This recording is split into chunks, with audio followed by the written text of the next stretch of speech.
Ladies and gentlemen, we are now entering our third session, in which we will discuss about the advance in COPD treatment. Speaker in this session will be Dr. Arto Yuwono Suroto, spesialis penyakit dalam konsultan pulmonologi FCCP, and Dr. Prayudi Santoso, spesialis penyakit dalam konsultan pulmonologi. The discussion will be moderated by Dr. Heri Kurniawan, spesialis penyakit dalam konsultan pulmonologi. Dr. Heri Kurniawan is a member of Perpari Jakarta and a teaching staff at the Respirology and Critical Care Division, Department of Internal Medicine, Faculty of Medicine, Universitas Indonesia Cipto Mangunkusumo Hospital. Without further ado, Dr. Heri, the floor is yours. Thank you, Mr. MC, for the opportunity. Dear colleagues, thank you for staying here. Now we go to session 3 with the topic Advance in COPD Treatments. Because in this session, all the speaker from us, so we use bahasa. So, pada sesi ini kita akan mendiskusikan tentang PPOK, di mana kita ketahui, teman-teman sahabat sekalian, bahwa PPOK ini merupakan salah satu masalah kesehatan utama di dunia, dan kita tahu bahwa penyebab kematian nomor 3. Jadi ada banyak problem yang perlu kita ketahui tentang PPOK dan perlu kita tahu lebih baik lagi. Pada sesi ini kita akan ada 2 orang speaker. Yang pertama adalah Dr. Arto Yuwono, spesialis penyakit dalam, konsultan pulmonologi FCCP Vinasim. Jadi saat ini beliau merupakan Kepala Departemen Penyakit Dalam di Rumah Sakit Hasan Sadikin Bandung. Beliau menyelesaikan pendidikan dokter umum, dokter spesialis penyakit dalam, konsultan pulmonologi, dan menyelesaikan program doktor dari Fakultas Kedokteran Universitas Padjadjaran. Saat ini beliau merupakan Kepala Departemen di Rumah Sakit Hasan Sadikin Bandung, dan beliau akan membawakan topik yang pertama, yaitu Why Lama for COPD Not LABA. Kepada Dr. Arto, waktu dan tempat kami persilahkan, Dok. Thank you, Dr. Heri, for your nice introduction. First, allow me to share the screen first. Is my slide already been seen?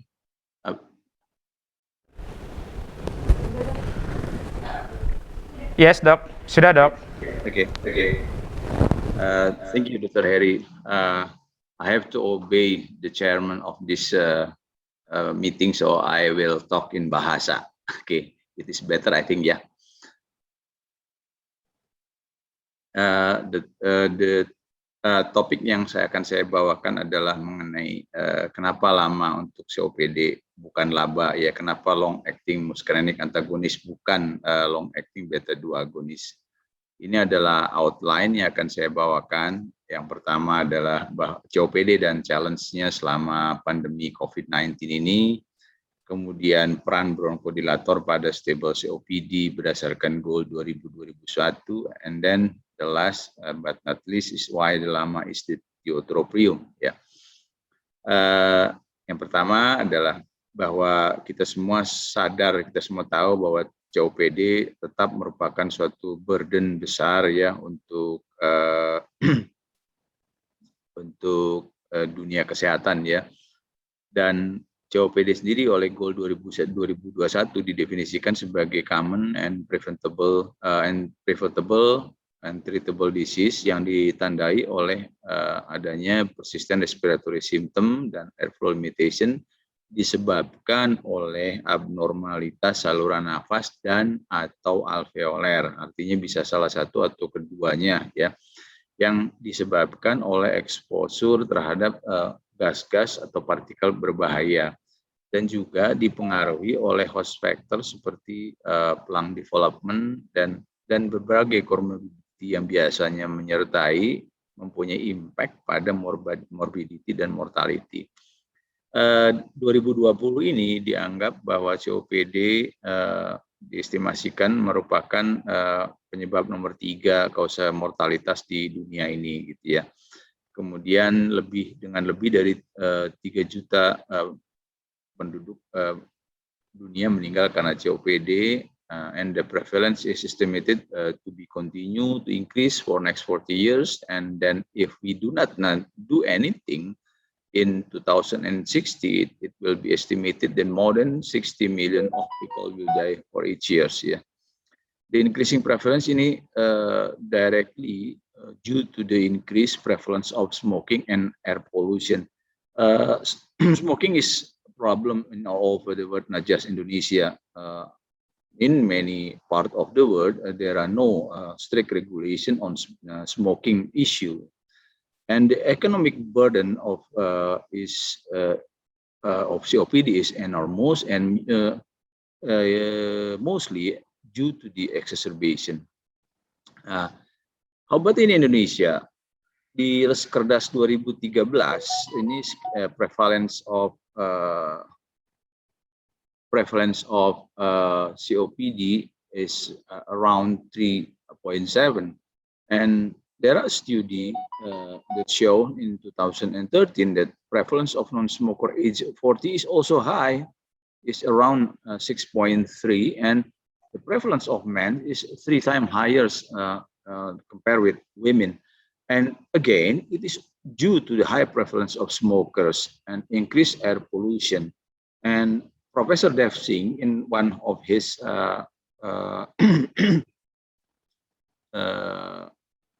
articles, said that the problem of COVID is further increase the COPD who are overweight. Nah, interestingly ya, yang ini kalau kita lihat ya, ini adalah peta Diskerdas di Indonesia, prevalensi PPOK di Indonesia.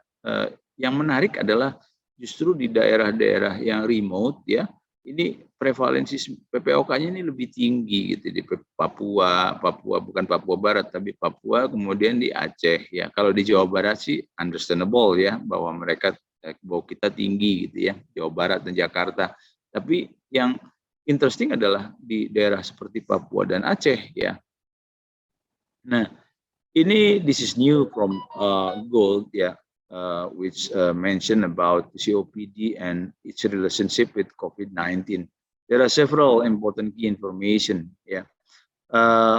So if we find a new symptom or worsening of symptom of COPD patients, they have to be tested for the probability of COVID-19. Yeah. And other thing is the patient must continue to use COPD medication as prescribed by the doctors. Ya, jadi harus mengikuti jalur pengobatan yang selama ini dikerjakan. Nggak usah dirubah-rubah deh gitu ya, pengobatan PPOK pada pasien-pasien yang di era pandemi COVID ini gitu ya.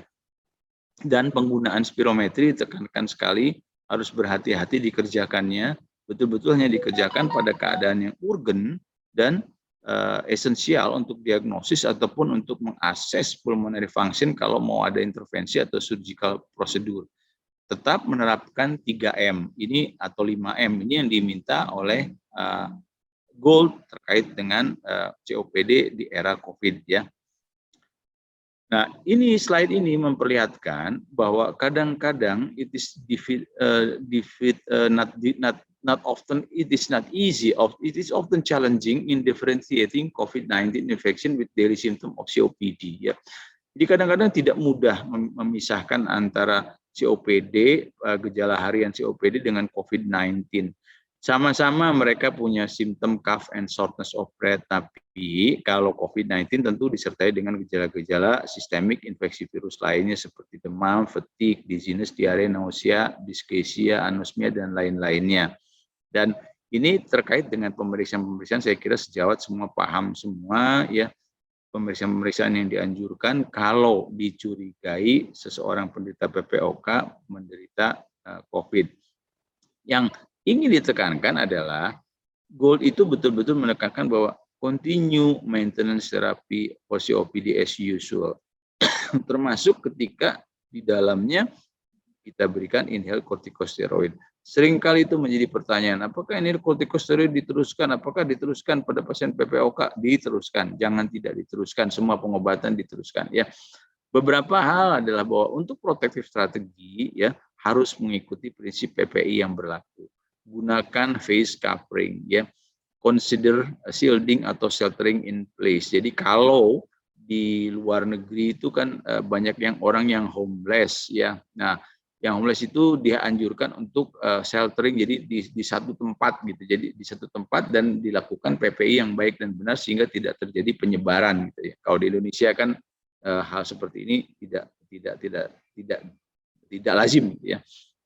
Dan hanya kerjakan spirometri jika dia pandang perlu. Kemudian farmakoterapinya harus diteruskan termasuk ICS. Jadi kalau pasien yang biasa mendapat ICS saat ini, teruskan, jangan diganti-ganti. Biasa dapat lama, teruskan, jangan diganti-ganti. Tentu digantinya disesuaikan dengan alur tata laksana yang disediakan oleh Gold.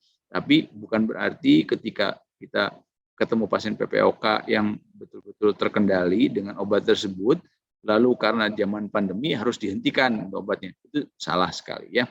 Dan yakinkan vaksinasi secara rutin terlaksana, artinya vaksinasi influenza di sini juga vaksinasi COVID. Kemudian jangan berpikir bahwa dengan pasien PPOK itu menerapkan physical distancing atau social distancing, lalu dia menjadi stay di rumah, diem, duduk, nonton TV tiap hari, seperti itu bukan. Ya, tetap mereka melakukan aktivitas, tapi aktivitas itu dengan tetap memperhatikan, menjaga jarak dan tidak berkerumun. Jadi aktivitas fisik harus tetap dikerjakan. Ya, karena aktivitas fisik yang baik itu akan meningkatkan physical fitness, akan mengurangi shortness of breath, akan mengurangi DOE, dan juga membuat pemikiran itu tentang sesaknya menjadi sedikit berkurang.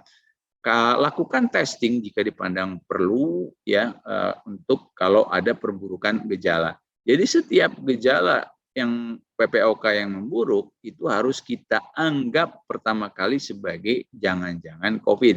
Jangan berpikirnya dibalik bahwa itu bukan COVID.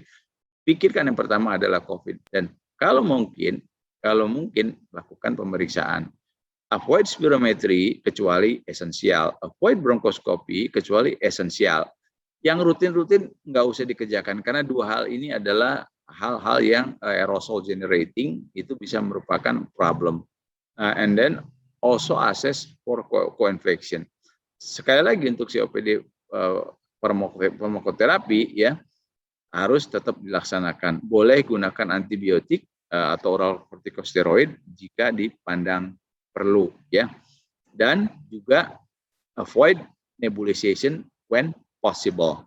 Kalau mungkin jangan gunakan nebulisasi. Ada syarat-syarat tertentu yang harus dipatuhi ketika nebulisasi mau digunakan. Sekarang peran bronkodilator pada stable COPD. Mengapa lama? Bukan laba untuk COPD. Nah, kita melihatnya dari 3 aspek. Aspek patofisiologi, aspek guideline yang tersedia saat ini, dan aspek clinical data. Sekarang dari aspek patofisiologi dulu ya. Jadi pada sistem kolinergik itu ada 3 reseptor, ada M1, M2, M3, di mana M3 ini directly dominan respon. Kalau diaktifkan sistem kolinergiknya itu akan menyebabkan terjadinya bronkokonstriksi, sedangkan M1, M2 itu punya efek negatif feedback yang justru akan menghentikan proses transmisi asetilkolin. Nah, ketika oleh lama long acting antimuscarinic antagonis seperti contohnya tiotropium, ini M3 ini akan diblok. Jadi yang terjadi ada relaksasi dari relaxation of the smooth muscle of the airways. Nah, efek ini yang kita harapkan dari pemberian lama ya. Kemudian bagaimana guideline? Ini ada guideline yang highly recognized ya, yang reliable di dunia, yang dipakai oleh kita semua. Yang pertama adalah yang GOLD, yang selalu diperbaharui, bahkan setahun bisa diperbaharui 2 kali. Contoh adalah report 2021 ini keluar bulan November ya, jadi November 2020. Kemudian satu lagi adalah yang merupakan produk dari kerjasama antara American Thoracic Society dan ERS atau European Respiratory Society ya. Berdasar GOLD ya, PPOK ini atau COPD dibagi pada 4 grup berdasarkan kepada simptom atau keluhan yang diukur menggunakan MMRC atau CAT score, kemudian parameter lainnya adalah jumlah eksaserbasi di tahun sebelumnya. Dengan dua parameter ini, maka kita punya 4 grup. Grup A, grup B, grup C, dan grup D. Yang ini adalah grup yang keluhannya paling sedikit dan ini risiko untuk eksaserbasinya paling sedikit. Sedangkan grup D ini grup yang paling berisiko untuk terjadi eksaserbasi dan keluhannya paling banyak, gitu ya. Dan kalau kita lihat di sini yang direkomendasikan oleh GOLD ini, kalau kita lihat lama ini di 3 tempat ya. Di grup B, grup C, dan grup D. Bahkan di grup A juga mungkin kita rekomendasikan untuk pemberian lama. Tapi kalau kita lihat laba gitu ya, why not laba gitu ya. Kalau kita lihat laba itu hanya 2, laba yang tunggal ya, 2 tempat grup A dan grup B saja ya. Tidak grup C dan grup D ya. Grup D laba diberikan bukan sebagai tunggal tapi bersamaan dengan ICS ya, dengan inhaled corticosteroid. Ini dari guideline dari ERS ATS ya. Lama seperti tiotropium itu lebih baik dibanding dengan laba in reducing moderate to severe exacerbation. Ini adalah conclusion dari mereka ya, lama terapi reduce the likelihood of moderate to severe exacerbation compared with laba or single therapy. Sebagai bukti mereka memperlihatkan ada 2 head-to-head studies over 1 year. So the tiotropium was significantly better at reducing the incidence of exacerbation and other important outcomes, including lower risk of side effects, gitu ya. Jadi dia memperbaiki eksaserbasi, mengurangi eksaserbasi, dan juga ada important outcome-nya. Apa ada important outcome-nya? Mortality, kemudian hospitalisasi, adverse event, quality of life, FEV1, dyspnea, dan exercise tolerance ya. Ya, eksaserbasi ini selalu menjadi target utama dari pengobatan PPOK karena eksaserbasi ini sangat berpengaruh daripada kualitas hidup, pada fungsi paru, ya, pada mortalitas, ya, kemudian juga pada sisi ekonomi, sehingga selalu menjadi target utama. Jadi dan itu lebih baik kalau diberikannya adalah tiotropium dibandingkan dengan laba, ya. Kemudian bagaimana clinical data?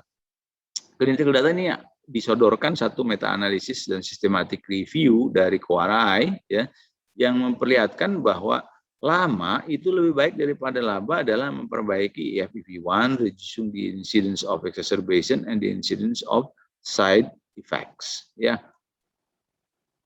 Nah, ini ya, ini adalah studi-studinya.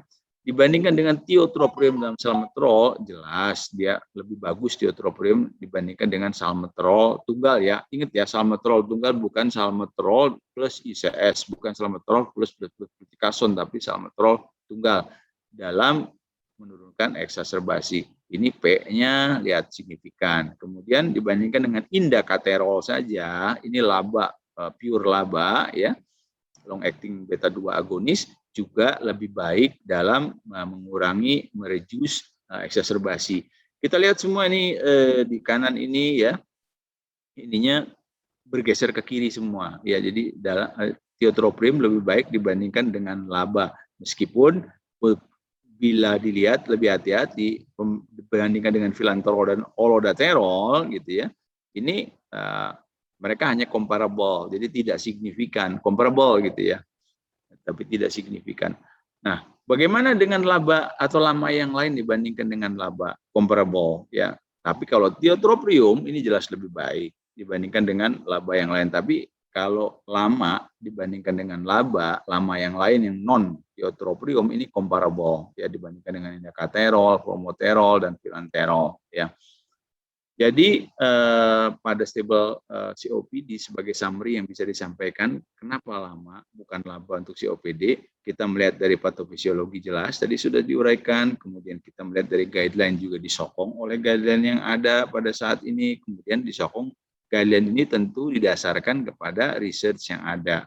Research yang ada juga menyokong bahwa ya betul lama lebih baik dari laba pada tata laksana COPD stable pada eksaserbasi dan berbagai parameter yang lainnya.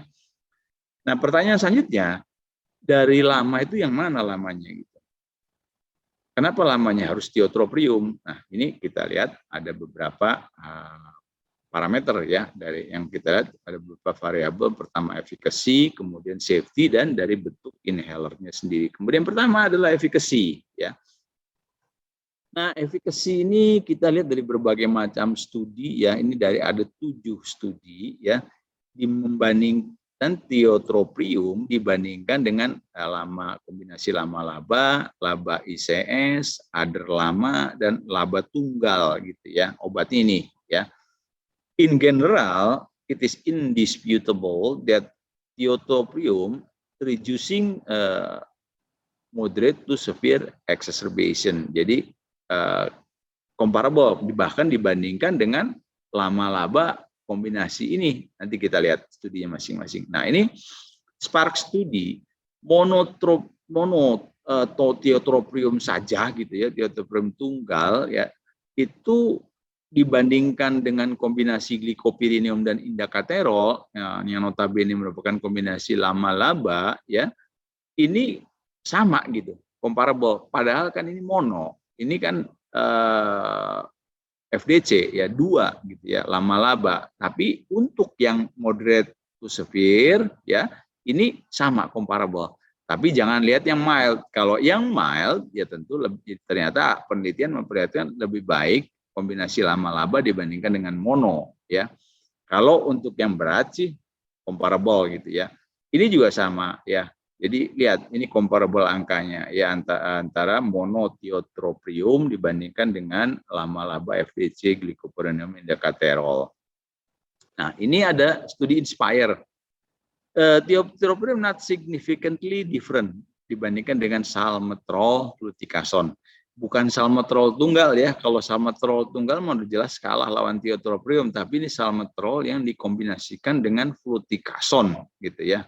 Ya. Ini nggak berbeda dalam mengurangi eksaserbasi. Penambahan steroid pada laba ya yang digunakan untuk PPOK tujuannya adalah menekan eksaserbasi, bukan memperbaiki keluhan dyspnea, bukan, tapi untuk menekan eksaserbasi. Tapi ternyata studi memperlihatkan tiotropium saja nggak perlu ditambah dengan steroid ya. Itu imbang dengan dibandingkan laba yang dikombinasikan dengan steroid dalam menurunkan eksaserbasi gitu ya. Kemudian ini POET study ya dibandingkan dengan salmeterol tunggal ya, jelas tadi kan dibandingkan dengan salmeterol tunggal laba saja tiotropium itu lebih baik dalam mencegah preventing first time exacerbation, jadi menurun sampai dengan 17% the risk-nya ya. Dan ini studi Invigorate ya, tiotropium significantly better than indakaterol in reducing the risk of moderate to severe exacerbation ya.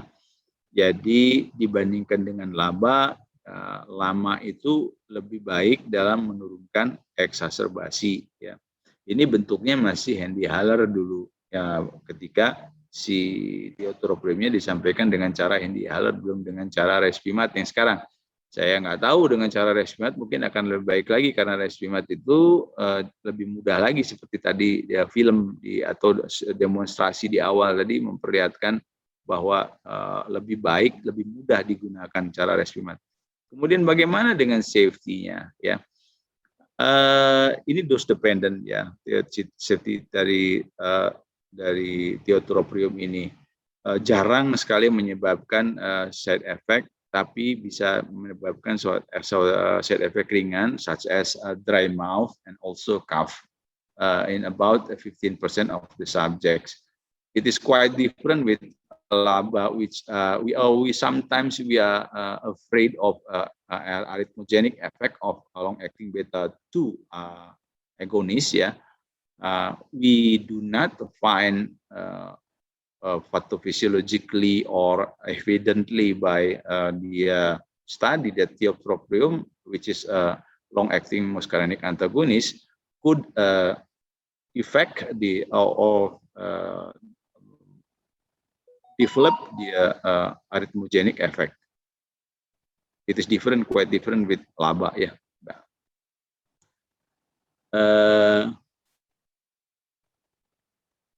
Nah, this study is the UPLIFT study ini memperlihatkan perbedaan dalam hal efek samping antara tiotropium dengan placebo.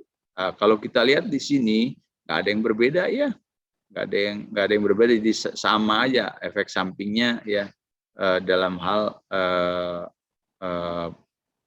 baik itu dari sisi kardiak maupun dari sisi respiratory, lower respiratory. Nah, bagaimana dengan inhaler? Right now, the tiotropium is delivered by a device which is called Respimat. It is quite different with other conventional device ya, karena dia lebih loose atau lebih kurang tekanan yang diperlukan atau aliran yang diperlukan untuk delivery obatnya sampai ke lower airway. It is quite different if we compare it with a DPI. Yeah, DPI, whether or not, it is need more flow to deliver to the COPD patient lower respiratory tract airway. Ya, jadi kalau dibandingkan dengan yang lain-lainnya, ya, total inhalation dose-nya Respimat ini lebih bagus dibandingkan dengan yang lain. Ini when we are using Respimat. Now all of the tiotropium medication is delivered by Respimat, no longer delivered by the HandiHaler, because it is proven that Respimat is better compared with other DPI device. Ya, ini kalau kita lihat effortnya jauh lebih sedikit ke Respimat itu, ya, karena dia cuma dicelek lalu dia akan menimbulkan soft mist, maka sometimes Respimat is called soft mist inhaler or SMI, ya, karena hanya diputar lalu ditekan dia akan keluar soft mistnya. Jadi tinggal nyedot, ya, nggak perlu effort yang lebih berat, dan sehingga consequently resistance-nya juga lower when compared with other device. Ya, dan juga pengguna-pengguna Respimat pada real world evidence, ya, memperlihatkan bahwa pengguna-pengguna Respimat itu satisfied 85%. They were satisfied with the in terms of inhalation, and 84 were satisfied in terms of how to handling the device. Yeah. So in summary, why not LABA for COPD? And now why not LAMA? Why LAMA, not LABA for COPD? I already exposed you to the pathophysiology and the guideline and various research data. LAMA, such as tiotropium, is a fundamental therapy in COPD with a bronchodilatating effect of its cholinergic system. And then, why the LAMA is tiotropium? Tiotropium is LAMA, which has been shown to be consistently effective in reducing the risk of exacerbation better than other LAMA. Ada LAMA, LABA single, combination LABA ICS, even not inferior to non-tiotropium fixed dose combination dual bronchodilator. Now, all tiotropium is delivered by the Respimat, which is easy to inhale and use, yeah, to be proven to be easier to inhale than various type of DPI, and in real world, yeah,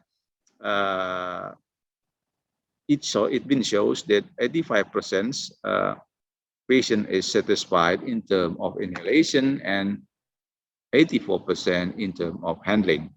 And then, how about the safety? Tiotropium has a safety profile equivalent even with placebo, not with other medication, not with LABA, but with placebo. Thank you very much for your kind attention. I will give it back to Dr. Harry as moderator. Thank you, Dr. Harry. Terima kasih. Assalamualaikum warahmatullahi wabarakatuh. Waalaikumsalam warahmatullahi wabarakatuh. Terima kasih Dr. Harto atas pemaparannya sangat begitu jelas. Teman-teman sejawat sekalian, bila ada pertanyaan nanti dapat. Suaranya Dr. Heri hilang lagi ya, kecil. Sudah, sudah. Terima kasih Dr. Harto atas pemaparannya yang begitu jelas.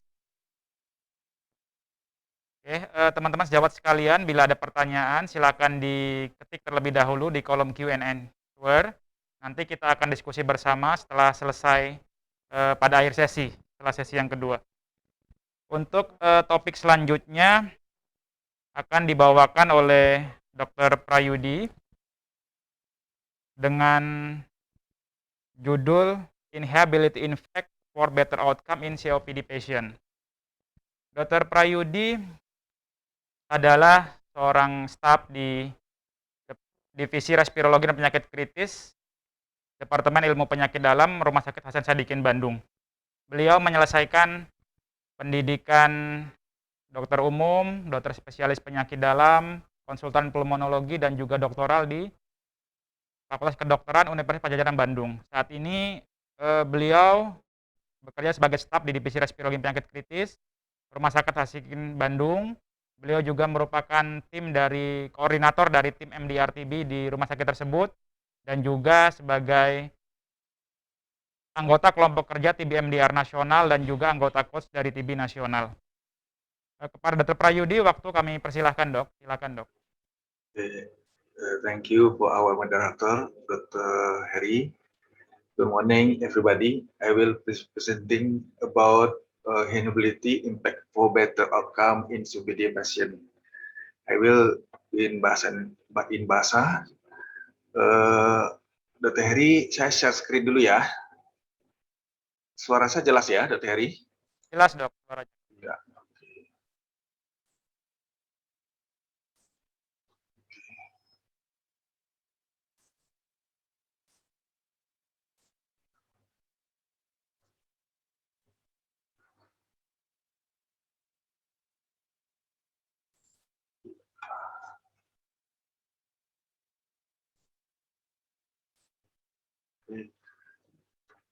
Selamat pagi, selamat siang, salam sejahtera buat kita semua. Terima kasih kepada panitia dan PT Boehringer yang telah mempercayakan saya untuk membawakan sesi ini. Mungkin kita berbicara tentang inhalability impact for better outcome in COPD patient ya. Mungkin kita mulai dulu apa itu inhalability. Inhalability adalah suatu kemampuan menghisap atau menginhalasi pada seorang pasien obstructive airway disease, pada pasien asma, pada pasien COPD. Jadi mulai obat itu diinhalasi dari alat sampai ke target organnya di alveolus atau di paru. Nah, kemampuan menginhalasi itu dipengaruhi oleh pertama, yaitu teknik dari inhaler technique education ya. Dan ini juga dipengaruhi oleh edukasi kita, bagaimana kita mereview, kita mengakses dan adjust sesudah pasien itu datang kontrol ke kita.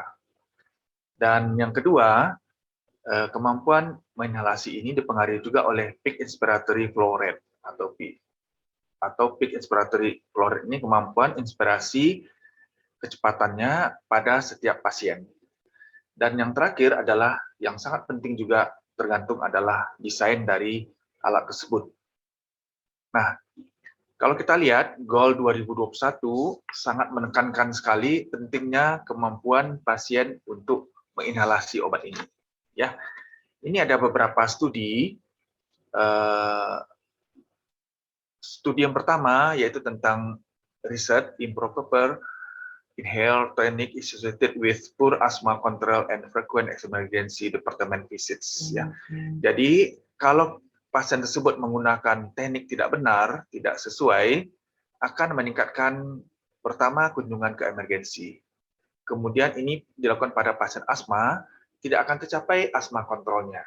Kita harapkan memang seorang pasien asma itu menggunakan obat inhalasi akan seperti orang sehat. Jadi ini jelas akan merugikan pasien. Yang kedua, adanya inhale mishandling remains common in real life. Jadi adalah suatu hal yang wajar yang sering terjadi pada kehidupan pada sehari-hari bahwa penggunaan itu masih salah, dan ini pasti associated with reduced disease control, akan mengurangi kontrol penyakitnya. Bahkan ada studi mengatakan, survei mengatakan sekitar 70% pasien yang menggunakan inhalasi itu tidak benar. Ya. Nah, sehingga goal mengeluarkan statement untuk pasien-pasien yang menggunakan inhalasi ini harus pentingnya edukasi atau training. Siapa memberi training? Idealnya kita, ya. Dan itu sangat ditekankan oleh goal. Kemudian pemilihan alat device-nya itu sangat tergantung individual. Mulai dari tergantung dari aksesnya artinya tersedia atau tidak alat tersebut di kota tersebut, mungkin masalah biaya, kemudian tergantung providernya atau yang meresepkannya. Kemudian yang paling penting adalah kemampuan pasien dan preference dari pasien untuk menggunakan alat tersebut. Jadi kemampuan pasien menggunakan alat benar itu sangat berpengaruh untuk outcome pasien tersebut. Jadi sangat penting untuk memperlihatkan, memberi instruksi, bahkan mendemonstrasikan penggunaan benar tersebut, teknik tersebut pada pasien. Nah, ini juga kita pertimbangkan, pertama tekniknya, kemudian adherence-nya, tingkat kepatuhannya, sebelum kita mengevaluasi apakah seorang pasien tersebut benar tidak respon dengan alat, tidak terespon dengan obat tersebut. Jadi ini adalah suatu hal yang harus kita evaluasi. Nah, jadi ada beberapa strategi untuk penggunaan alat ini. Pertama, kita pilih alatnya, kemudian kita cek, kemudian kita benarkan kalau salah, dan kita konfirmasi. Ini ada penekanan, idealnya memang kita dapat mendemonstrasikan penggunaan alat benar setiap pada pasien untuk yang kita resepkan tersebut. Nah, memang zaman pandemi ini mungkin menjadi masalah, karena jelas kita tidak mungkin bisa membuka masker, kemudian pasiennya juga disuruh buka masker, kemudian kita mendemokan, kemudian pasiennya juga. Nah, mungkin salah satu alternatif pemecahannya, kita bisa membuat video untuk tersebut, atau bisa melihat YouTube. Kemudian kalau teman-teman yang bekerja di rumah sakit, mungkin bisa meminta tolong kerjasama dengan teman-teman sejawat dari farmasi untuk memberikan penjelasan ini. Nah, kenyataan di lapangan bahwa ternyata lebih dari 50% pasien COPD itu telah mengalami kerusakan paru. Dan akibatnya apa? Tidak dapat melakukan inhalasi dengan optimal. Jadi mempunyai suboptimal peak inspiratory flow rate. Nah, ini adalah suatu studi. Studi pada semua pasien COPD. Pada pasien COPD yang mengalami suboptimal peak inspiratory flow rate itu adalah sekitar 52%. Apa yang kita katakan dengan suboptimal peak inspiratory flow rate? Yaitu jika flow rate dan inspiratory flow rate-nya kurang dari 60 liter per menit. Nah, kalau kita lihat yang tadi pada semua pasien COPD. Nah, bagaimana dengan pasien yang rata-rata pasien kita COPD adalah berusia pasti di atas 40 tahun. Dan yang usia geriatri itu ternyata lebih banyak lagi yang tidak bisa melakukan inspiratory flow rate secara optimal, yaitu sekitar 60%. Nah, apa kepentingan dari inspiratory flow rate ini? Nah, kenyataannya, dan memang dari semua penelitian mengatakan suboptimal peak inspiratory flow rate ini dihubungkan dengan tingkat beratnya penyakit dan tingkat sesaknya. Ya, kita lihat di sini. Ini adalah kelompok yang suboptimal, yang biru tua. Suboptimal peak inspiratory flow rate. Jadi artinya flow rate-nya kurang dari 60. Ya, ini adalah kelompok optimal.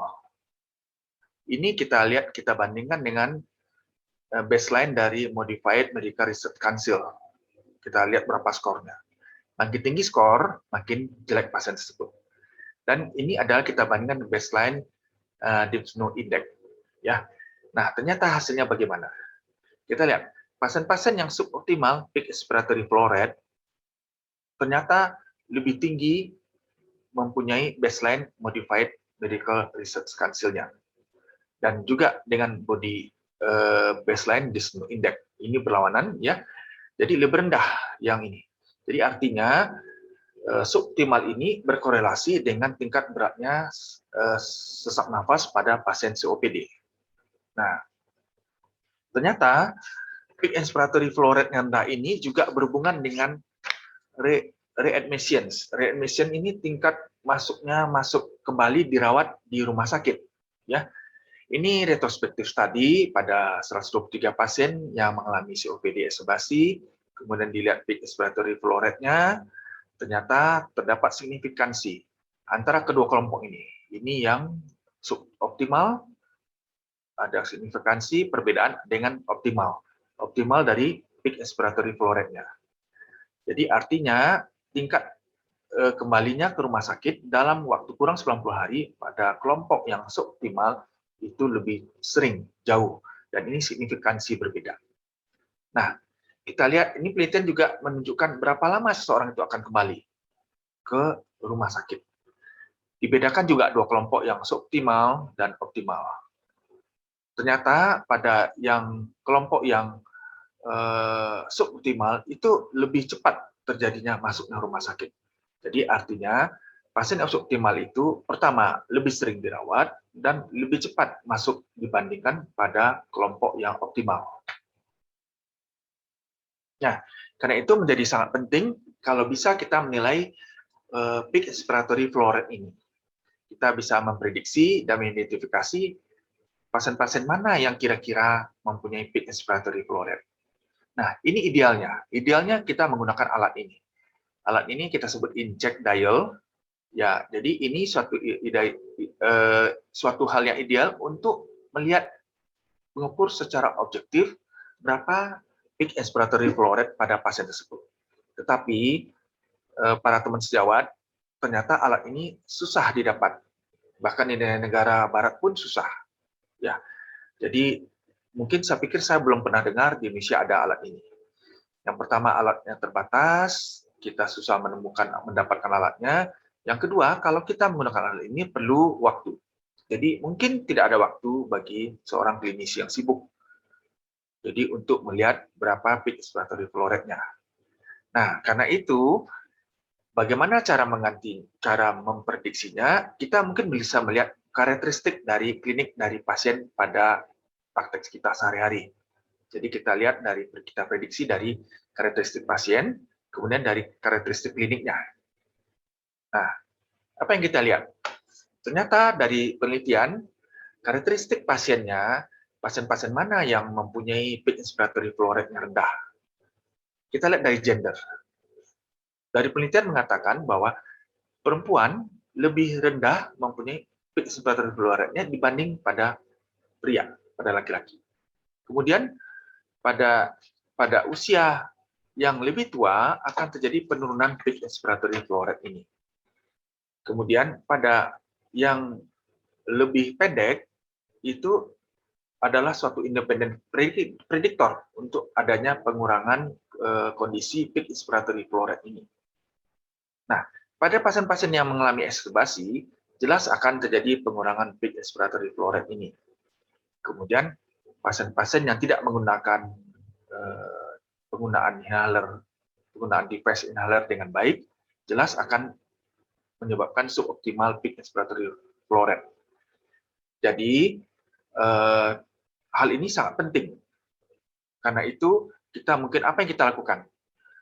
Pasien-pasien yang tidak dapat menggunakan peak inspiratory flow rate dengan benar atau poor inhalation technique atau salah, mungkin kita bisa ajarkan. Kita ajarkan sehingga sampai menjadi benar. Nah, pasien-pasien yang tidak bisa mencapai peak inspiratory flow rate karena faktor fisiologis dan ini tidak bisa kita intervensi, contohnya pada pasien yang obesity, pada pasien obes, kemudian pada pasien hiperinflasi. Ini tidak bisa kita intervensi. Begitupun gender tidak bisa kita intervensi pada usia tua dan penurunan dari post vital capacity. Ya. Nah, kita lihat kemudian karakteristik kliniknya bagaimana. Pasien-pasien yang post eksebasi itu bahkan dikatakan sampai 50% post eksebasi COPD mempunyai suboptimal kurang dari 60%. Ya. Jadi pasien-pasien ini adalah risiko terjadi pengurangan peak inspiratory flow rate. Kemudian peak inspiratory flow rate itu ternyata berhubungan dengan inspiratory capacity.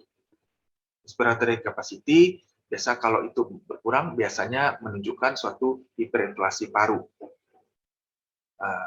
Ini adalah suatu skematis bagaimana suatu obat, dalam hal ini obat inhalasi yang kita gunakan mulai dari pasien mulai obat itu dihirup sampai masuk ke paru-paru. Jadi obat-obat inhalasi itu mempunyai ada yang aktif, zat aktifnya dengan nodul yang bentuk ini, dan ini adalah ada pengangkutnya, karier. Nah, obat ini akan bergerak, akan masuk ke dalam paru, dalam parenkim paru, jika ada turbulent energy. Nah, turbulent energy ini dipengaruhi oleh dengan inspiratory effort kita. Inspiratory effort kita dipengaruhi oleh inspiratory flow rate. Nah, ada inhaler resistant. Inhaler resistant ini terdapat pada alat. Nah, kombinasi dari inhaler resistant dan turbulent energy ini akan menyebabkan obat ini apakah bisa deagregasi atau tidak. Deagregasi artinya terlepas dari partikelnya. Ya. Diharapkan partikel ini terlepas dan partikel yang kecil dari 5 mikro akan lebih mudah terdeposisi masuk ke dalam peripheral lung. Nah, kita lihat. Jadi artinya semua ini dipengaruhi oleh inspiratory flow rate. Ya. Nah, kita lihat. Ini adalah dua kelompok pasien-pasien yang satu mempunyai optimal peak inspiratory flow rate-nya optimal, yaitu lebih dari 60, yang ini suboptimal. Pada kelompok yang optimal, terjadi deagregisasi yang baik, bahkan banyak lepas, sehingga deposisi di paru tidak hanya sentral, termasuk juga perifer. Ya, berbeda pada kelompok yang suboptimal, yang degradasinya sangat sedikit, sehingga jumlah obat inhalannya yang terdeposisi itu menjadi lebih sedikit dan lebih cenderung ke arah sentral saja. Jadi tidak mencapai target dari organnya. Ini gambar mungkin tadi sudah disampaikan oleh Dr. Arto. Ini ada beberapa device, mungkin kita lihat ini turbohaler, yang ini diskus, mungkin kita sudah kenal. Ini Ellipta, mungkin tidak ada di Indonesia. Ini Gunner, tidak ada di Indonesia. Ini Breezhaler, ini sistem Respimat. Nah, kita lihat, seperti dikatakan Dr. Arto tadi, bahwa Respimat ini menunjukkan sangat flow rate-nya sangat rendah, dan diperlukan inspiratory effort-nya juga rendah. Jadi dari segi ini, dari gambar ini, yang paling baik adalah dengan sistem Respimat ini. Ya. Nah, apa buktinya? Ini adalah suatu skematis untuk tujuan ilustrasi saja. Ini adalah gambar paru. Ini adalah gambar deposisi obat. Kita lihat, deposisi obat yang paling baik adalah pada kelompok Respimat. Deposisi dikatakan sekitar 51,6% dibandingkan hanya turbohaler 28,5%, setengahnya, dan sangat rendah pada Vehicle Forte atau pressure MDI, meter dose inhaled. Ya, ini persentase deposisinya. Nah, kalau kita menghisap obat atau menyemprotkan obat dengan pressure MDI, obat tersebut akan sampai ke orofaring biasanya. Nah, makin banyak deposisi ke orofaring, makin sedikit obat yang masuk ke dalam saluran nafas paru. Nah, kita lihat, kalau deposisi di orofaring itu Respimat sangat rendah, hanya 1/5, 20%. Sedangkan turbohaler dikatakan bisa mencapai 50%. Dan pressure MDI itu paling banyak deposisinya. Sehingga ini sangat mempengaruhi efektivitas obat, di mana obatnya akan bekerja menjadi kurang karena jumlah volume obatnya ke target organ berkurang. Ya.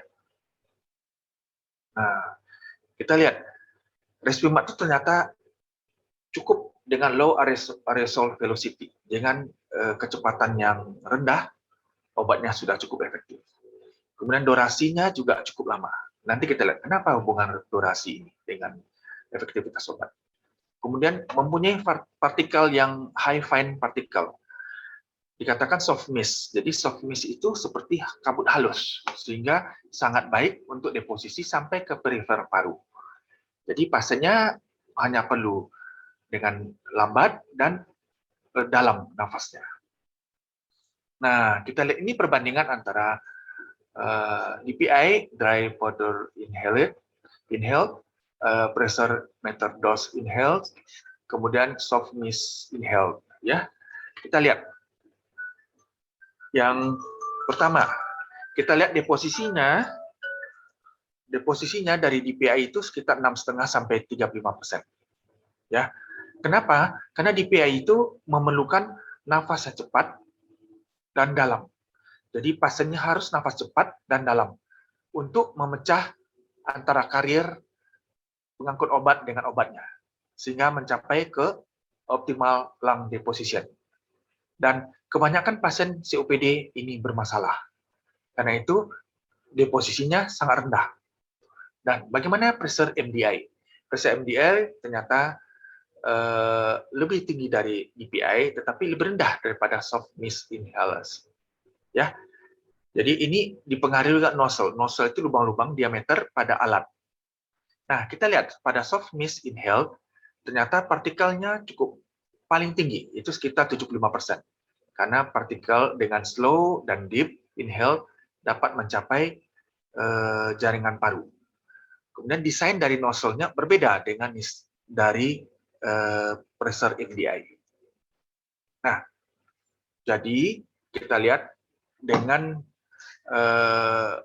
aerosol velocity yang paling kecil, ya paling kecil di sini, akan mengurangi resiko deposisi di orofaring, sehingga akan menyebabkan deposisi pada parunya jadi lebih meningkat dibanding pada pasien lain. Sisanya akan masuk ke paru. Kalau sisa yang menempel di orofaring sedikit, berbeda dengan yang lain. Ya. Kemudian dengan adanya waktu yang lama antara itu dapat memberi waktu bagi seorang pasien untuk koordinasi, mulai meaktifkan menekan alatnya dan menghisap. Ini akan berbeda dengan pressure meter dose inhaled yang perlu waktu dengan cepat dan dalam, waktunya lebih pendek. Nah, ini adalah studi. Studi kuesioner dilakukan pada pasien-pasien. Jadi dibandingkan apakah antara Respimat dan pressure MDI, bagaimana tingkat kepuasannya. Respimat dengan tubuh Haller dan Respimat dengan diskus. Nah, hasilnya apa? Sebagian besar itu lebih prefer ke Respimat. Antara Respimat dan MDI sekitar 70%. Sedangkan pada diskus itu lebih rendah, 63,5%. Artinya, kesimpulannya, Respimat sangat disukai oleh pasien, preferensi oleh pasien karena pertama kemudahan menggunakannya. Nah, ini mungkin sama dengan slide dari Dr. Arto tadi, tingkat kepuasannya. Jadi sangat puas ini secara keseluruhan, ini mungkin dengan cara pengisapan, ini cara persiapannya. Ya. Nah, ini adalah satu quote, ada kutipan dari Richard Russell bahwa yang paling mahal, inhaler device yang paling mahal, jika seseorang tidak dapat menggunakannya secara benar. Nah, mungkin ini slide terakhir, para teman sejawat, jadi begitu penting penggunaan alat pertama dan cara menggunakan alat tersebut, cara menginhalasi sehingga tercapai pada target organ. Jadi, inhalability pada seorang pasien COPD adalah kemampuan menghisap obat sampai ke deposisi ke paru. Dan ini dipengaruhi oleh tekniknya dengan peak inspiratory flow rate dan desain dari alat tersebut. Jelas Goal menekankan bahwa pentingnya pasien dapat menggunakan alat dengan benar, dan kenyataan di lapangan pasien-pasien itu banyak yang suboptimal peak inspiratory flow rate, dan ini menjadi masalah dalam inhalasi obat-obat tersebut. Dan akibat dari penggunaan yang tidak benar, kemudian ada suboptimal peak inspiratory flow rate, akan meningkatkan tingkat hospital readmission dan tingkat sesak nafas dari seorang pasien. Dan Respimat itu ternyata dari semua penelitian mengatakan bahwa adalah yang paling mudah digunakan dan paling banyak mencapai deposisi di parenkim paru. Jadi lebih disukai dibanding DPI, bahkan dinyatakan bahwa 85% merasakan puas dengan inhalasi Rispemat ini. Saya pikir cukup sekian, mungkin terima kasih, saya kembalikan ke Dr. Heri.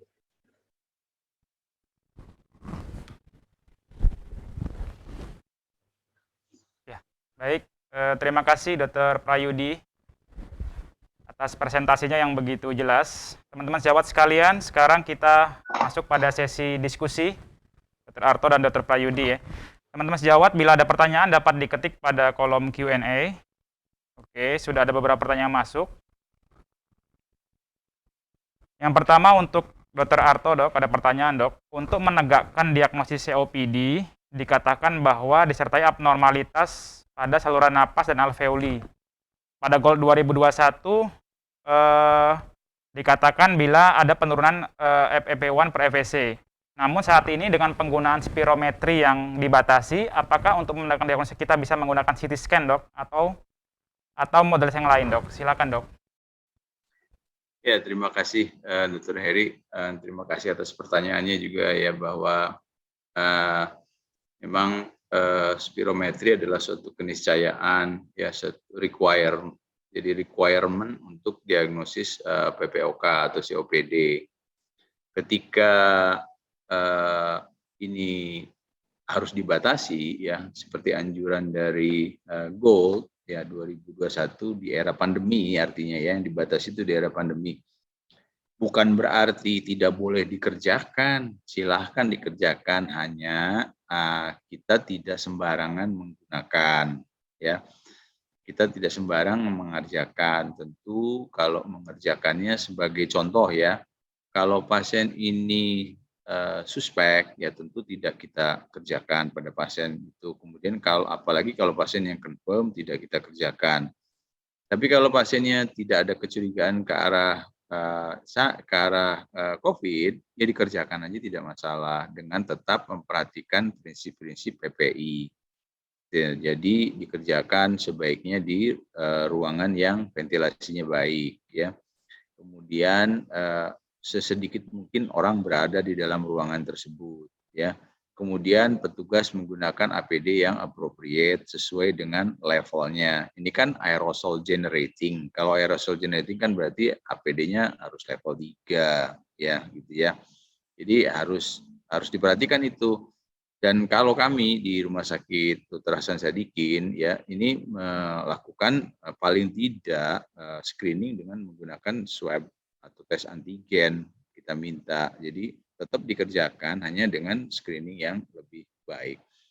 CT scan itu tidak bisa menentukan adanya, kan mainstay atau dasar dari PPOK adalah namanya juga penyakit paru obstruktif kronik atau chronic obstructive pulmonary disease. Artinya obstruktif, ada airflow limitation. Airflow limitation itu tidak bisa ditentukan dari CT scan. Airflow limitation hanya bisa dihitung dengan spirometri tadi, FEV1 per FVC di bawah 70%. Boleh dibantu dengan misalnya kalau tidak ada, ya pakai dan CT scan tentu nggak bisa menentukan ini. CT scan bisa mendeteksi kemungkinan adanya emphysema, itu bisa, atau penebalan saluran nafas, itu bisa, tapi tidak bisa memastikan bahwa ada airflow limitation. Ketika alat tidak tersedia semua, boleh pakai peak flow meter dengan dibantu dikonfirmasi oleh kuesioner. Tapi itu pun kelemahannya tidak memastikan obstruktif. Jadi suatu keniscayaan spirometri itu kerjakan saja dengan tetap memperhatikan tadi prinsip-prinsip PPI yang betul, pencegahan dan pengendalian infeksi yang betul. Mungkin itu Dr. Heri, mudah-mudahan bisa menjawab. Ada kecurigaan, kalau kita bisa yakin bahwa pasiennya tidak ada COVID, kita bisa lakukan spirometri ya, Dok, ya? Tidak ada, bukan berarti dilarang sama sekali ya, Dok? Bukan. Ya, baik, Dok. Baik, Dok, untuk pertanyaan berikutnya ini untuk Dr. Prayudi. Dok, tadi sudah kita dengarkan memang device ini penting sekali ya, Dok, ya, untuk terapi pasien-pasien COPD ini. Kalau misalnya, Dok, pada pasien COPD yang geriatri, kebetulan imobilisasi dan sulit untuk menggenggam, Dok, kira-kira device yang terbaik apa ya, Dok, untuk pasien seperti ini, Dok? Ya, terima kasih Dr. Heri. Memang salah satu pertimbangan juga kalau pasien tidak bisa melakukan mulai dari untuk aktuasi obat, aktuasi inhalasi ya, itu jadi masalah. Nah, pasien geriatri, pasien penurunan kesadaran, ada alternatif device-nya mungkin kalau kita ini anjurkan pakai nebulisasi ya Dr. Heri ya. Nebulisasi, jadi memang ada penelitian mengatakan pasien-pasien yang pulang dari rumah sakit posisi basi, mungkin dalam keadaan berat, pasien geriatri yang tidak bisa menggunakan, terpaksa kita gunakan nebulisasi. Jadi pasien-pasien yang dengan diberi nebulisasi ternyata tingkat kekambuhannya jauh berkurang dibanding kalau kita tetap memakai device yang lain. Kenapa nebulisasi menjadi ini? Karena nebulisasi itu alat yang menggunakan inhalasinya itu siap pakai. Cuma kelemahan dari alat nebulisasi kan lebih repot menyiapkannya, mobilitasnya kita lebih sulit, tidak bisa dibawa kemana-mana, ada yang memerlukan listrik, ya. Jadi itu mungkin kelemahannya. Tetapi pada pasien-pasien yang pasien stroke, pasien ada COPD, pasien tidak bisa menggunakan itu, mungkin pilihan yang terbaik adalah nebulisasi. Bila ada kesulitan, geriatri, sulit menggenggam, mungkin kita pilih dengan nebulisasi dulu ya dok ya. Ya, tapi kalau tetapi tetap kalau pasiennya bisa melakukan gerakan untuk handling, untuk inhalasi, dari segi device yang paling baik adalah sistem Respimat. Kenapa? Ya, sistem Respimat itu berbeda dengan DPI yang lain.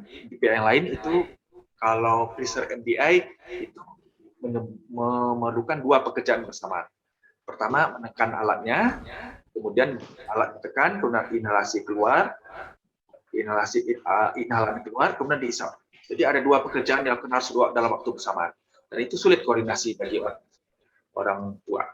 Kemudian yang DPI yang lain, mungkin selain dari Respimat, perlu inhalasi yang cepat.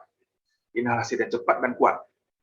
Kita ketahui inhalasi cepat dan kuat ini berhubungan dengan peak inspiratory flow rate. Peak inspiratory flow rate itu menurun pada usia tua, pada proses basi, pada wanita. Jadi jelas efektivitas jauh menurun. Jadi itulah keunggulan dari Respimat. Respimat hanya perlu dengan lambat, kemudian perlu waktu keluarnya lama. Jadi kalau ditekan tidak perlu koordinasi seperti pressure MDI. Jadi sehingga bisa masuk ke deposisi paru dengan baik. Dr. Heri, boleh saya tambahkan? Ya. Silakan dok. Ya, ini menggelitik karena ada pertanyaan juga ternyata terkait dengan ini ya. Jadi ada, saya tadi kebetulan buka ada pertanyaan. Jadi ada yang menanyakan mengenai revefenasin. Oh iya. Nah, itu jadi ini juga salah satu mungkin selain tadi seperti Dr. Prayudi sudah uraikan dengan jelas gitu ya, bahwa dengan menggunakan Respimat bisa lebih bagus gitu ya. Nah, ada pasien-pasien memang yang flow-nya itu PFR-nya sangat-sangat rendah, sangat buruk, termasuk juga pasien yang tadi tiduran aja ya, geriatri yang sudah tidak ini. Nah, ini revefenasin ini merupakan suatu obat yang lama juga, obat lama long acting muscarinic antagonis juga ya, yang cara penggunaannya dengan cara nebulisasi diberikannya once daily nebulisasi. Jadi revefenasin ini sudah di ACC sejak 2018 kalau nggak salah, hanya dia belum masuk ke guideline ya, dan subset pasiennya yang menggunakan revefenasin ini adalah pasien-pasien yang memang tidak mampu untuk menginhalasi sama sekali gitu. Jadi dia harus via nebulisasi. Nah, jadi tapi dia kerjanya 24 jam gitu. Kalau misalnya kita tetap menggunakan nebunya misalnya pakai ipratropium bromide, kan kita harus melakukan nebulisasinya tiap 6 jam. Nah, ini ada long acting muscarinic antagonis yang untuk preparat nebulisasi bukan dengan inhaler gitu, namanya revefenasin, dan diberikannya 1 kali sehari gitu. Jadi alternatif dari tadi penggunaan Respimat itu sangat membantu ya untuk orang-orang yang tidak mampu melakukan penghisapan dengan baik. Tapi ada obat yang namanya revefenasin, itu bermanfaat untuk orang-orang yang memang tidak dengan kemampuan daya hisap yang kurang baik sih, karena bisa diberikan dalam bentuk nebulisasi, harus diberikan dalam bentuk nebulisasi. Mungkin itu tambahan dari saya. Terima kasih. Terima kasih dok. Tadi mungkin dokter Ato menjawab pertanyaan dokter I Gusti Agung Ayu ya dok ya. Iya, kayaknya Tadi, saya lihat tadi ya. Iya dok. Revivinasin ini dalam bentuk nebulisasi atau ada yang bentuk ini juga ya dok ya? Nebulisasi. Hanya nebulisasi ya dok Nebulisasi. Dia belum, dan juga belum ada di kita, dan juga kalau di guideline belum kelihatan itu. Oh belum. Oh Ya. iya baik dok. Iya dok. Ya. Mungkin melanjutkan dok pertanyaan dari dokter Gusti Agung tadi dok. Faktor-faktor apa saja dok yang perlu kita perhatikan untuk memilih lama yang paling baik dok? Oh Jadi iya. lama atau mungkin sekalian dok yang lain tadi menyambung dok. Kapan kita memilih lama saja atau kombinasi tadi dok, lama dengan laba dok? Iya. Jadi yang pertama milih lamanya gitu ya. Lihat guideline yang pertama ya. Kalau ini kan lama ya, tidak membandingkan lama dengan laba, tapi lama aja gitu ya. Lihat guideline. Guideline yang berlaku saat ini kan Gold dan juga RS ATS, dua-duanya minta lama. Kalau guideline itu lama itu kalau Gold itu ada di semua grup, bisa diberikan di semua grup. Artinya dia berperan dalam mengurangi simptom dan juga berperan dalam mengurangi kemungkinan eksaserbasi, sehingga lama yang terbaik yang diharapkan adalah ya tiotropium gitu. Sementara ini ya, sementara belum ada lagi lama yang lain gitu ya, belum ada ya, sementara ini lama, tapi in general dimintanya adalah lama, bukan tiotropium gitu. Jadi lama ya. Kemudian kapan kita menggunakan kombinasi lama dan laba gitu. Nah, ketika jadi penggolongan grup Gold berdasarkan grup A, B, C, D itu adalah untuk memberikan obat secara empirik. Jadi kalau kita punya pasien PPOK, pasien COPD, pertama yang harus kita kerjakan adalah mengelompokkan mereka masuk kelompok mana. Ya. Apakah kelompok A, kelompok B, kelompok C, kelompok D. Nah, setelah misalnya taruhlah kita sebut dia masuk ke kelompok C. Kelompok C secara empirik itu menurut Gold harus diberikannya adalah lama, long acting muscarinic antagonis. Apakah dengan demikian urusan selesai? Tidak. Pasien masih harus tetap dilakukan review, assess, adjust, review, assess, adjust, sirkulus ya, review, assess, adjust. Nah, pada kunjungan selanjutnya nanti diakses apakah simptomnya dalam arti kata keluhan sesaknya sudah berkurang atau eksaserbasinya berkurang. Nah, ketika nanti misalnya ternyata keluhannya belum baik nih. Jadi penghitungan CAT score ataupun MMRC-nya masih belum membaik gitu. Dengan demikian, maka kita harus masuk ke flow selanjutnya. Itu kalau di Gold sudah disediakan. Nah, sayang kita tidak menampilkan itu pada kesempatan ini. Di flow di selanjutnya adalah pilihannya adalah tambahkan laba ke dalamnya. Kombinasikan dengan laba gitu. Lamanya itu kombinasikan dengan laba, lama dan laba. Sekarang sudah banyak yang dalam bentuk FDC, dalam bentuk kombinasi itu ada. Lalu setelah masuk ke lama laba, apa yang harus kita kerjakan?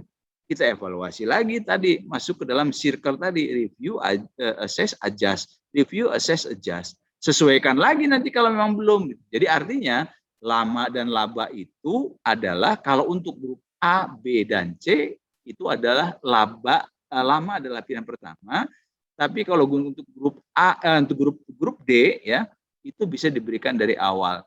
Kalau grup A, B, C tidak perbaikan dengan lama, silahkan lanjutkan dengan lama laba. Itu mungkin, mudah-mudahan bisa menjawab cukup jelas. Atau Dr. Prayudi mau menambahkan? Dr. Prayudi ingin menambahkan dok? Ya, cukup. Cukup ya dok ya. Baik, terima kasih dok.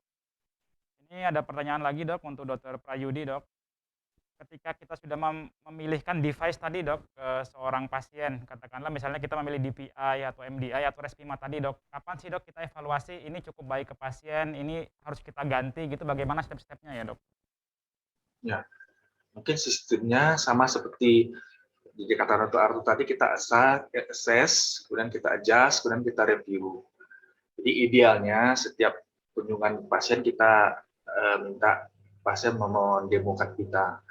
Jadi idealnya seperti itu. Cuma kan zaman COVID ini sangat sulit ya. Jadi paling nggak kalau kita misalnya ada pasiennya tidak sesuai harapan yang kita berikan, yang kita evaluasi. Ini obatnya tidak efektif atau cara penggunaannya. Jadi jangan buru-buru mengganti device-nya. Siapa tahu kemungkinan besar juga cukup sering terjadi bahwa cara penggunaan yang salah.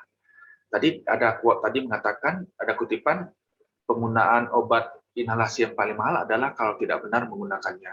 Jadi kita harus evaluasi, yakinkan pasien tersebut benar menggunakan obat tersebut.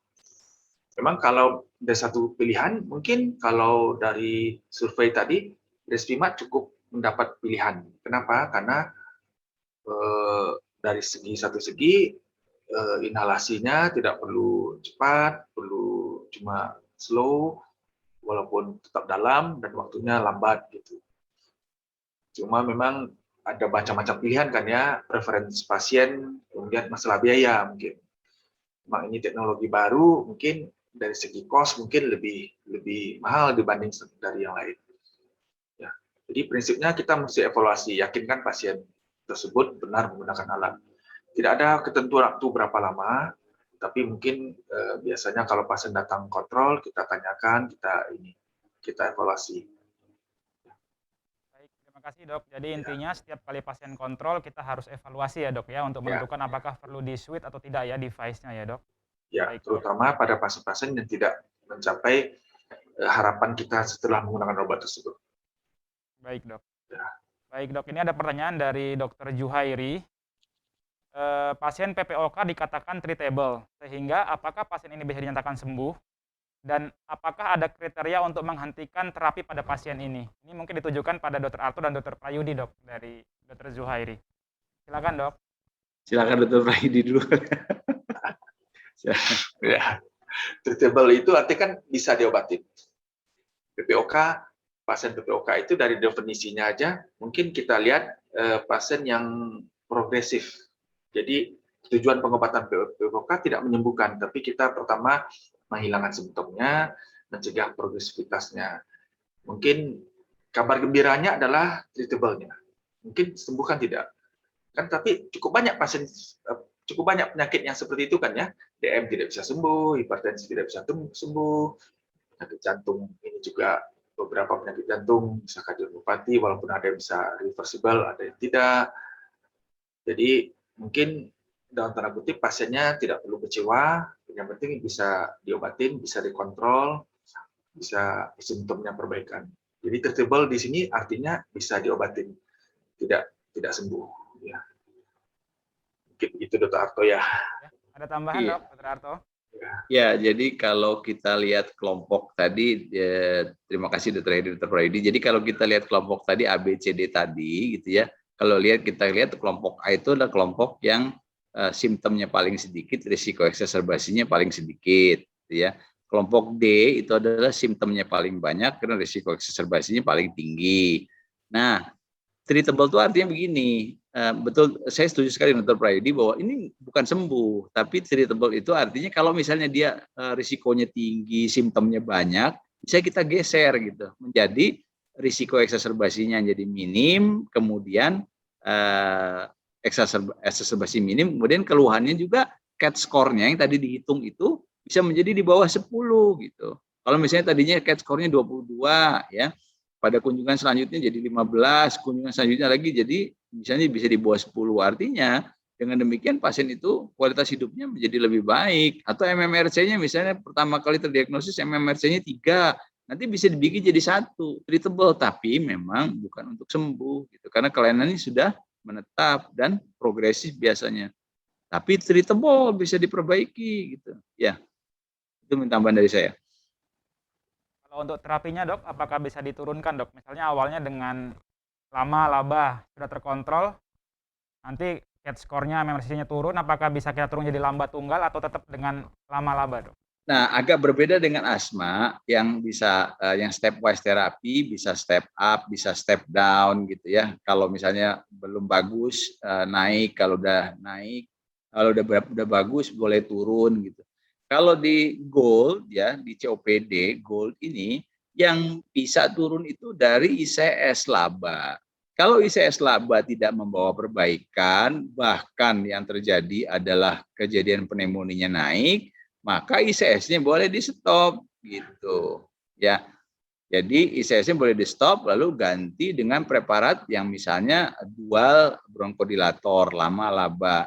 Kan kita tahu pemberian ICS pada pasien-pasien PPOK ini akan meningkatkan kejadian risiko pneumonia gitu. Tujuannya adalah pemberian ICS adalah menekan eksaserbasi. Kalau ICS-nya eksaserbasinya tidak memberikan manfaat, ya ngapain kita ngasih ICS terpapar dengan kemungkinan terjadinya pneumonia gitu, meningkatkan kejadian pneumonia. Nah itu boleh di stop ICS-nya, pindahkan ke lama laba. Tapi kalau berhenti enggak, tentu tidak.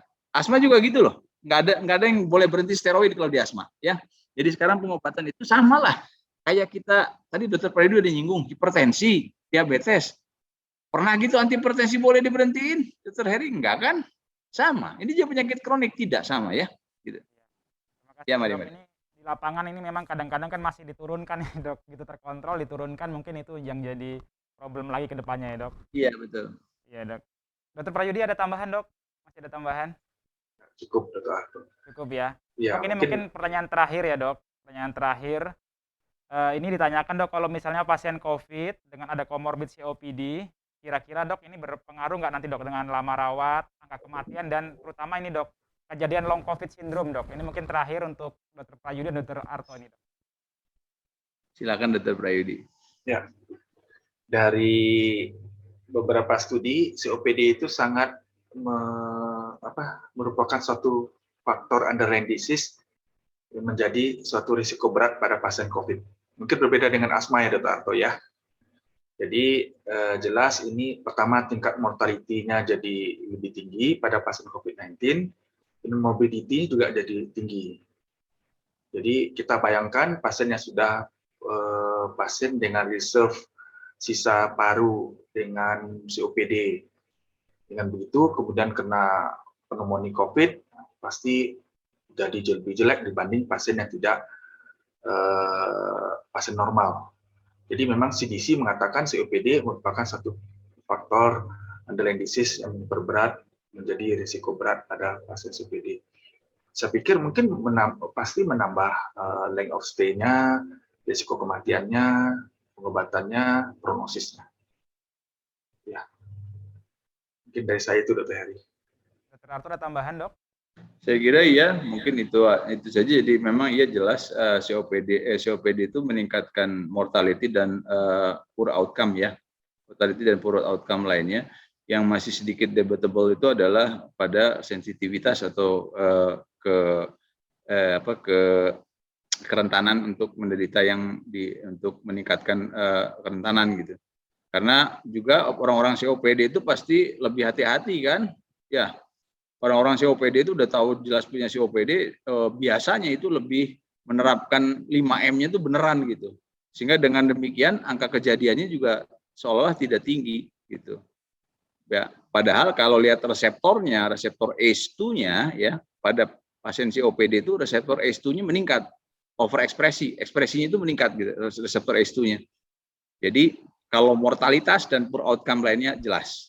Jadi otomatis mungkin tadi pertanyaannya udah dijawab sama Dr. Prayudi, loss-nya segala macamnya pasti akan bertambah. Baik, terima kasih Dr. Arto, Dr. Prayudi atas diskusi yang sangat menarik ya, Dok. Izin saya resume, Dok, bahwa COPD ini memang merupakan suatu masalah utama, masih penyebab kematian nomor 3 di dunia. Dan tadi dari Dr. Arto sudah menyampaikan bahwa lama, khususnya tiotropium bromid, itu menurunkan angka eksaserbasi secara signifikan dibandingkan dengan laba. Dan lama ini penggunaannya ada di grup B, grup C, dan grup D.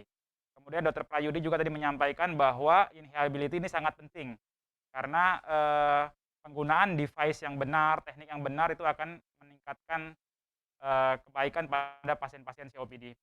Terima kasih teman-teman sejawat sekalian, saya pikir sesi ini sangat baik, mudah-mudahan bermanfaat. Terima kasih sekali lagi saya ucapkan Dr. Arto, Dr. Prayudi atas diskusinya.